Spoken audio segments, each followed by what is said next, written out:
Okay, so I'm obviously not at the World Series. I'm back in the office. I busted day 5. I didn't do an update immediately after because, quite frankly, I was pretty pissed.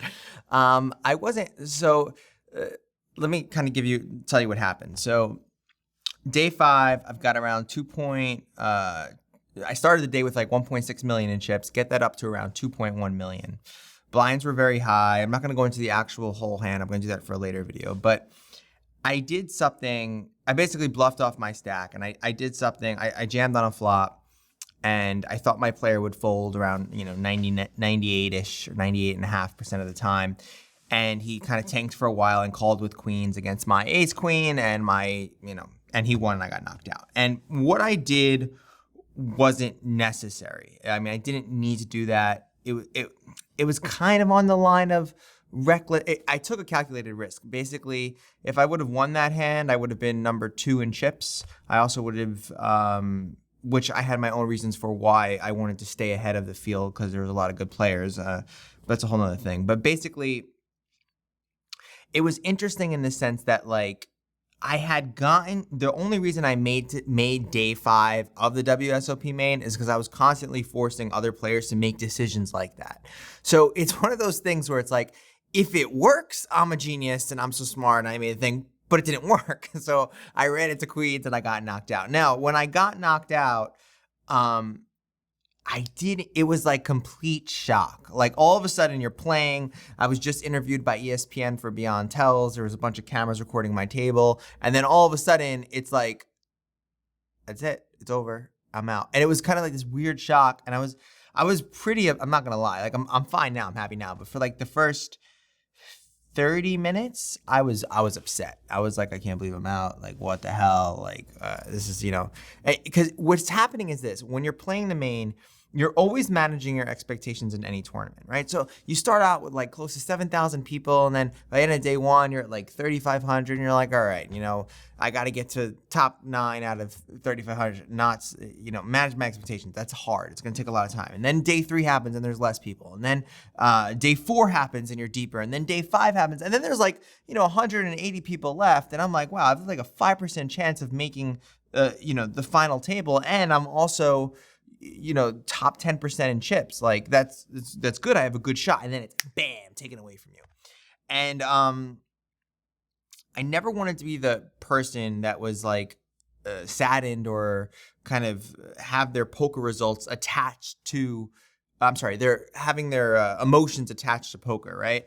And immediately when I lost, I went back, I talked to my girlfriend, I went back to the Win, got a massage, and I'm sitting in the spa room kind of feeling like upset for myself. Like, I can't believe I busted. Should I have done that? Should I have not done that? And then I just snap out of it and I'm like, are you serious, Blake? Like I'm in this beautiful hotel about to get a massage. I'm not getting shot at, I'm not having in a country where they're getting overthrown or, I'm healthy. I'm fine. I was like, basically said to myself, like, shut the fuck up and just be so grateful for what you've had and what you have now and just stop.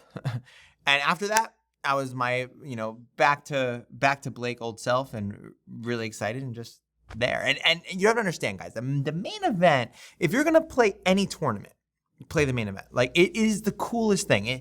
The structure is incredible. You're starting out with 50,000 in chips. You have chips to make decisions. You have enough chips to, if you make some mistakes, you still have them, and you're not constantly forced to make these all-in decisions. It's just such an incredible structure. The energy is amazing. There's just so many people, and really, it's so serious. It's like, because the main event for even the best players, it's a big thing. It's like the biggest thing of the year. So the way players treat it is so interesting. I see them really evaluating their decisions way more than I did in the prelim or previous events. And the reason why I really love it is it's such this incredible spectrum of players, right? So in over the course of those 5 days, I sat down with players who have no idea what they're doing, and then players that are some of the best in the world. And it's so cool to see that spectrum because you're constantly having to adjust to those different types and different kinds of players, which I found fascinating, and I really, really, really enjoyed that. Like, and you don't understand, like seat 5, like there's this one guy, this older Indian gentleman who is just like the most adorable, sweetest guy in the world, and so nice and so friendly. He's folding and fold. Then finally, a player opens under the gun. He re-raises, the player calls. The flop is like 9-7 or something like that. And the flop is 9-7. And he just leads out for 15K. He's like 15,000. And everybody, and a $900 pot, everybody folds. And then he turns his cards over and he's like, boom. And he shows pocket queens, and everybody was laughing. So like you have players that like really aren't experienced playing poker, but they love the game and their enthusiasm's there. And then like 3 hands later, you're heads up with the sicko who's got like $6 million in wins. Like where are you gonna get that variability? You're not. Like in the 5K 6 max, which I placed 4th in, there was none of that. There was just really good quality players. In the main, the diversity is so cool. And the WSOP and the staff there at ESPN, everybody just does an amazing job at managing 7,000 people. That's incredible. Like they just do a really good job at that.